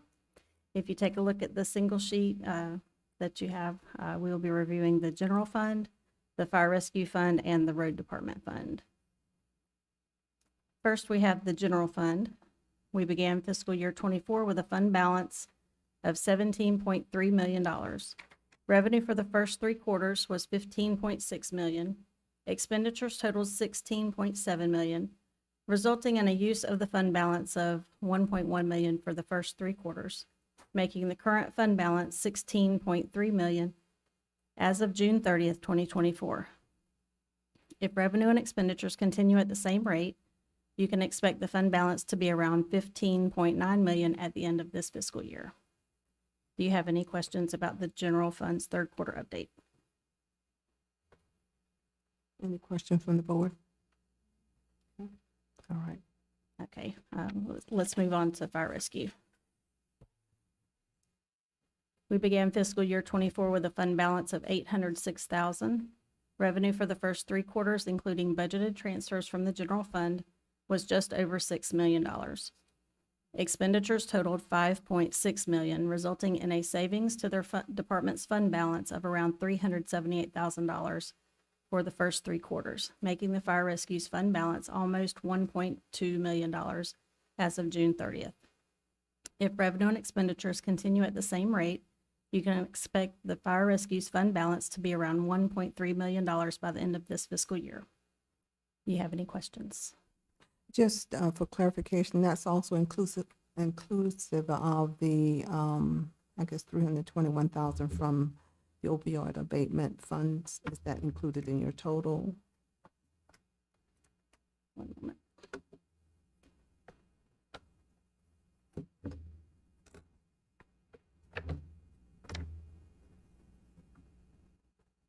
That is separate. Separate, Mhm. okay, So for the okay. community paramedicine program, Mhm. there should be around 97,000 at the end of this fiscal year.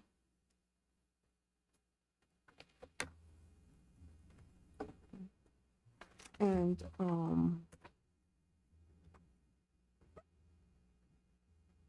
97,000. That includes the, DSC money that comes from, or DCF money that comes from the state. I thought it was around 170,000.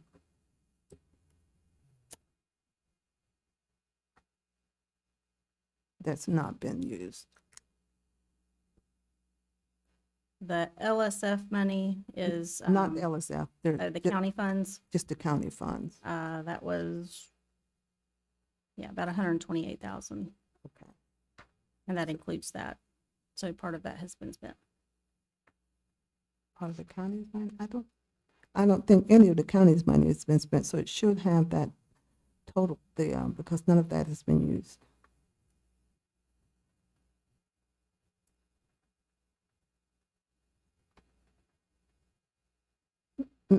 Mr. Carter, am I correct on that? Our county's opioid funds have not been used. Mhm. Mhm. From the initial first year allotment. So it all was put into that ERP fund. Have we not received all of the, we haven't received all of them yet. From LSF. From received the total of Okay. 5%. Okay, so we haven't received the last payment Okay, on that.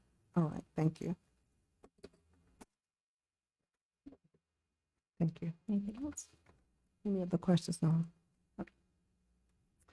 All right, finally, let's review the road department fund. We began fiscal year '24 with a fund balance of 1.6 million. Revenue for the first 3 quarters, including budgeted transfers from the general fund, was 1.9 million. Expenditures totaled 2.3 million, resulting in a use of their department's fund balance of around 431,000 for the first 3 quarters, making the road department's fund balance 1.2 million as of 6/30. If revenue and expenditures continue at the same rate, you can expect the road department's fund balance to be almost $1.1 million by the end of this fiscal year. Any questions?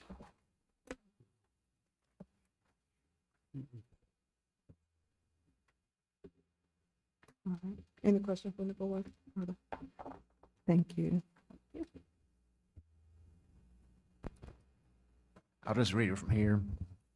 This is regarding our millage, which we're gonna have to set.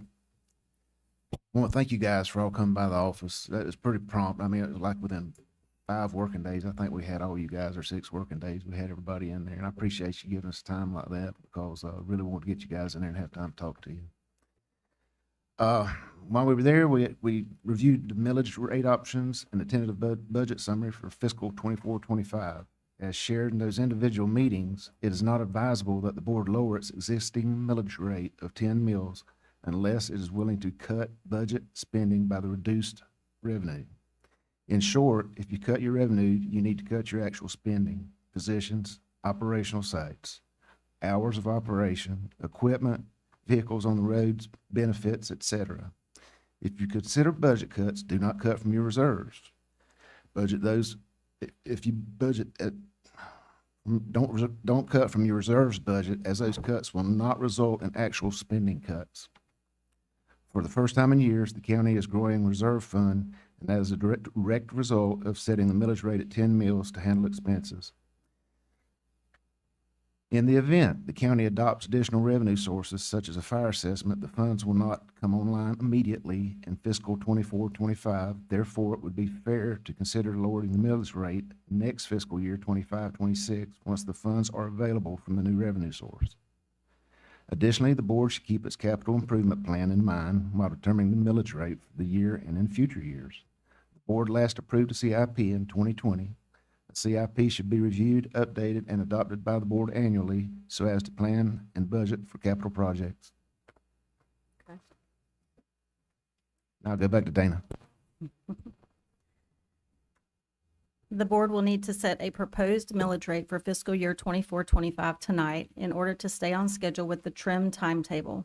The trim timetable calls for the clerk to present a tentative budget on Tuesday, August 6th.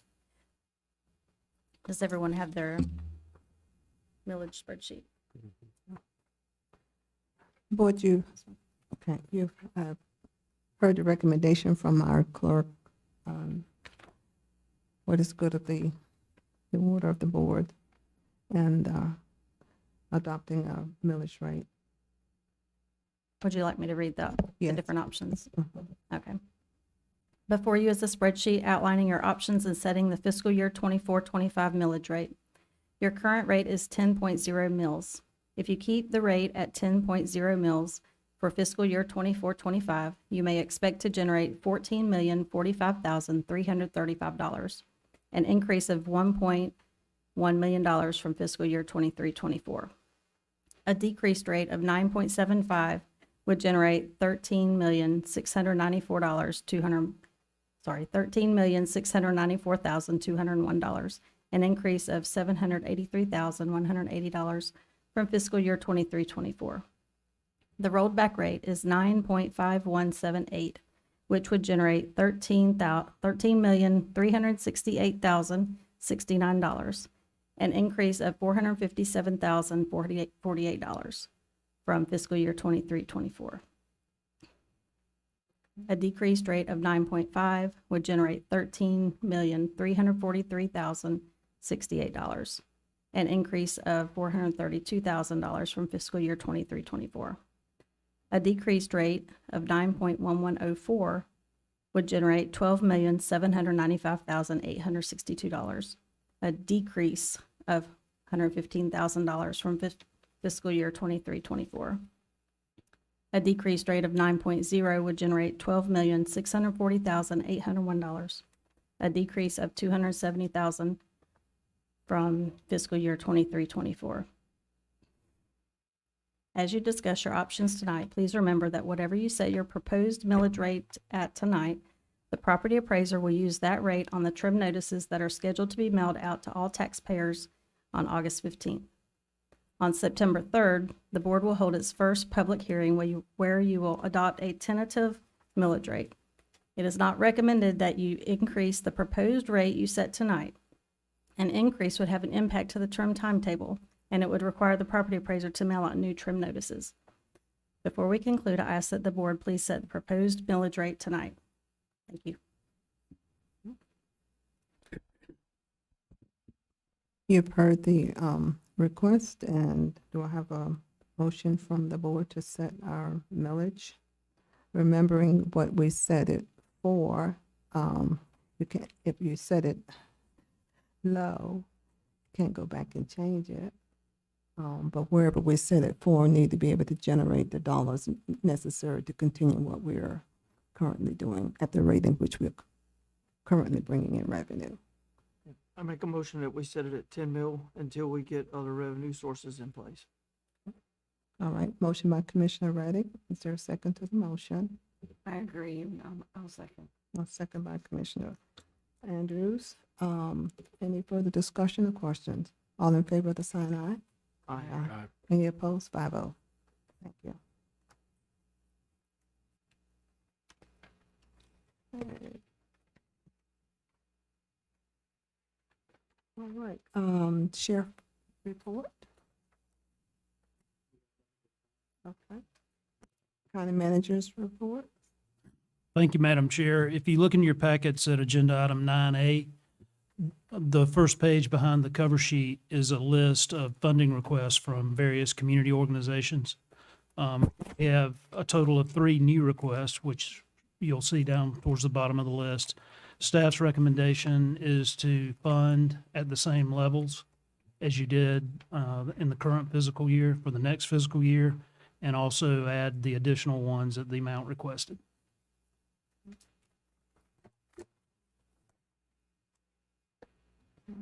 The board, have you had a chance to review these recommendations from the organization of funding?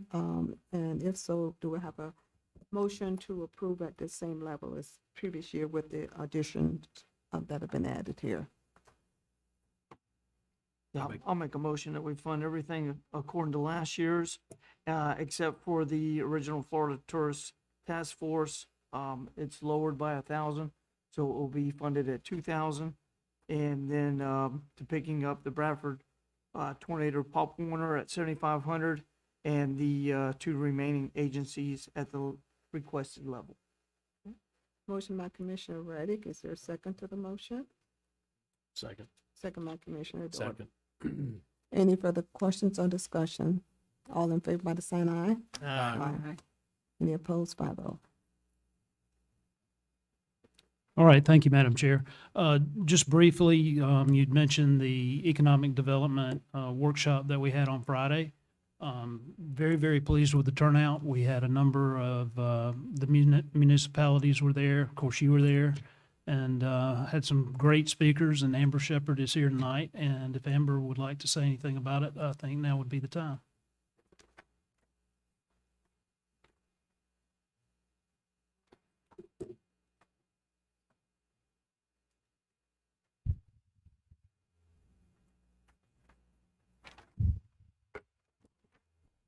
Thank you for giving me the opportunity to share about the NEF EDC and the work that we have going on. At our workshop on Friday, we had invited all of the municipal managers and any leadership that was related to zoning, permitting, and building departments, as well as the highest elected representative on the respective boards in those communities.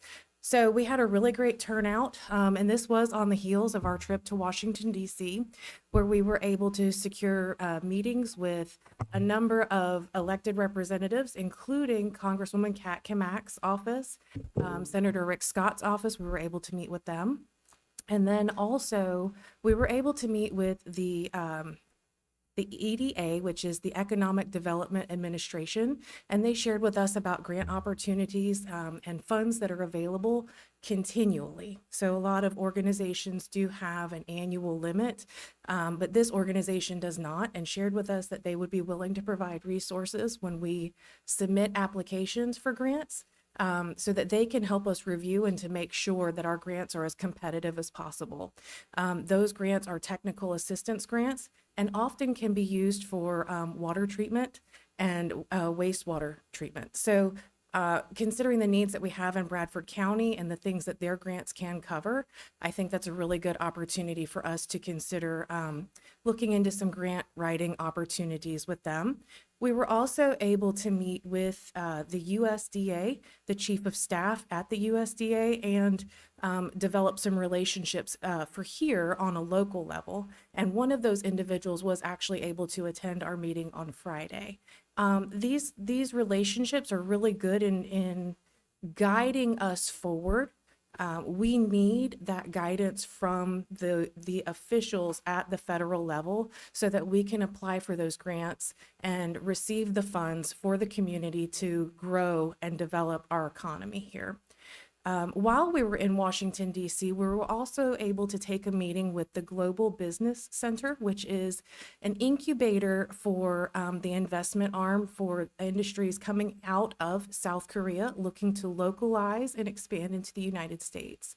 The Global Business Center is in McLean, Virginia, and due to relationships that I have had developed with them previously in providing some consulting services, I knew that they are an incubator hub that allows these businesses to rest and grow and accelerate in their facilities for 4 years. But then at the end of that 4 years, they push the baby bird out of the nest. And so I had suggested to Mr. Cornegay that while we were up in Washington, D.C., let's get a meeting with them and let them know that when they are ready to fly out of the nest, we are here ready to receive them. And when we had that meeting with them, they were very pleased. The reception was very warm. While we were there, we were able to talk to an organization that produces and manufactures flash drives and solid state drives. They let us know that they are looking at expansion in the next 2 years or so, and had told us that they were actually already considering Florida. So our timing was perfect to introduce Bradford County and our region to them. As a matter of fact, while I was sitting here this evening, I got another email from one of the businesses there that is a combat vehicle MRO organization that is also involved in aerospace. And they work to turn land vehicles into amphibious vehicles. Now, I am not technically savvy in all of those things, but that sounds like a really great opportunity for our area.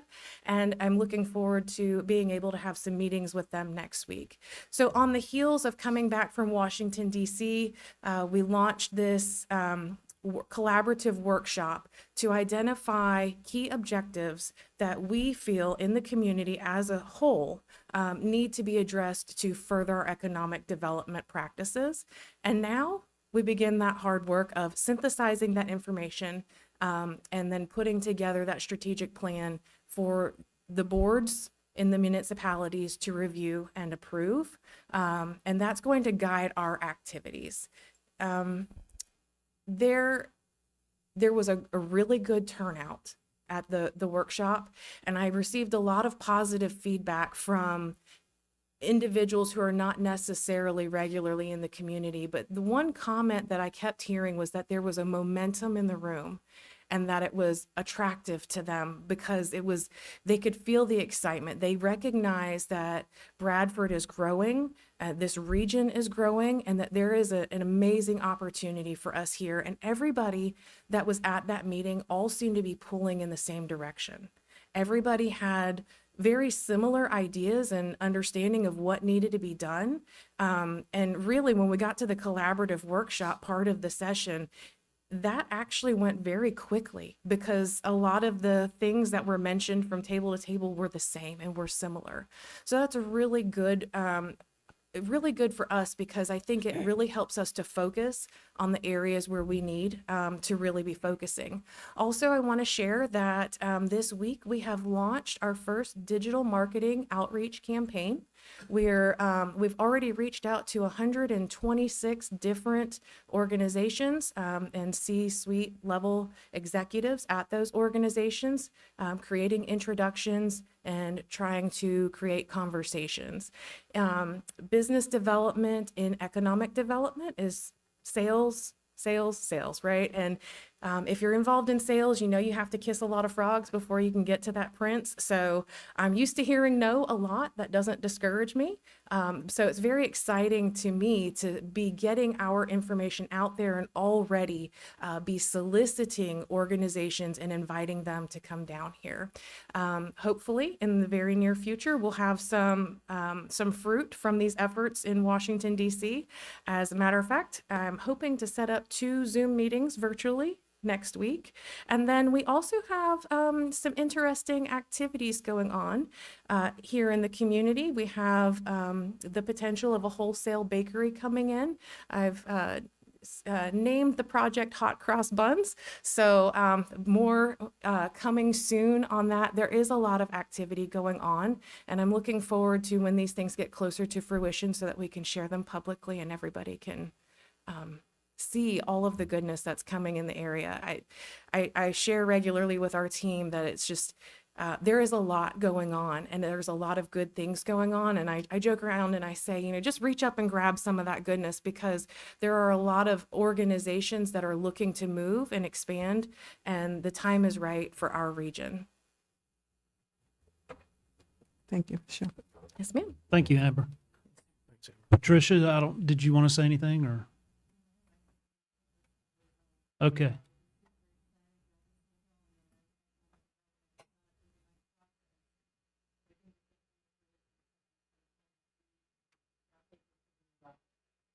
Very good.